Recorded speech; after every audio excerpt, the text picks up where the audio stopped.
more. David, could you compare for us the adjustment of status and consular processing? Yeah, I'd be happy to do that, Vijay. And as you know, I just got back from India myself, and yes, it was hot. It was a lot of hot Indian food. So I'm coming down off the spice levels right now. All right. When I was in India, of course, a lot of people had this question, should I do adjustment of status in the United States once my priority date becomes current, or should I do consular processing? And that's a really good question. And sometimes it's driven by different factors. It's not a one-size-fits-all. However, if an individual is in the United States and they are in valid status, then they do have the ability to file an adjustment of status application. And along with that adjustment of status application, they're able to file a work authorization document, and they can also file for a travel document.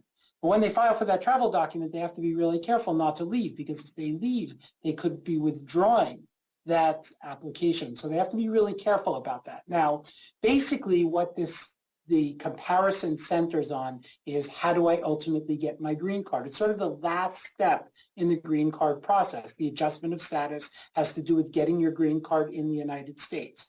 Consular processing, getting your green card abroad. So one process, is before the USCIS, or the U.S. Department of Homeland Security. That's adjustment of status. We like adjustment of status, and the reason why we do is because we have control over the process.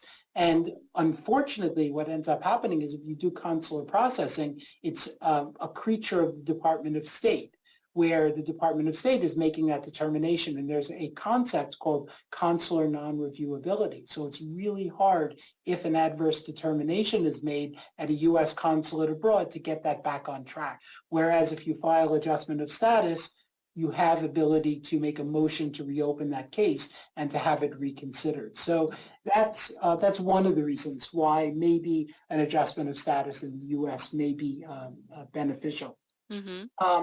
Also, in the United States, the adjustment of status application, at least for employment-based cases, is being waived. So we don't have to do an interview.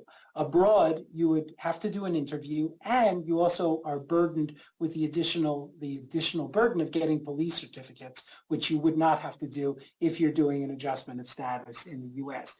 The other thing that clients ask us about frequently, which is in the employment arena, is when they're adjusting status in the U.S., they can use what's called AC-21 Section 106C. However, if they're doing consular processing, unfortunately, they're not able to use that benefit.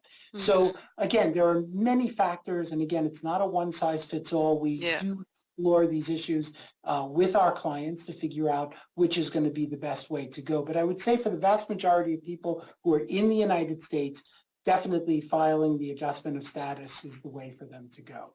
Wow, super. Thank you, David. Of course, a lot of valid reasons there to go with the adjustment of status. And thank you so much. And of course, folks, if you are in a bind on any aspect of US or Canadian immigration, help is on the way. NPZ Law Group is there. Call them at 201-670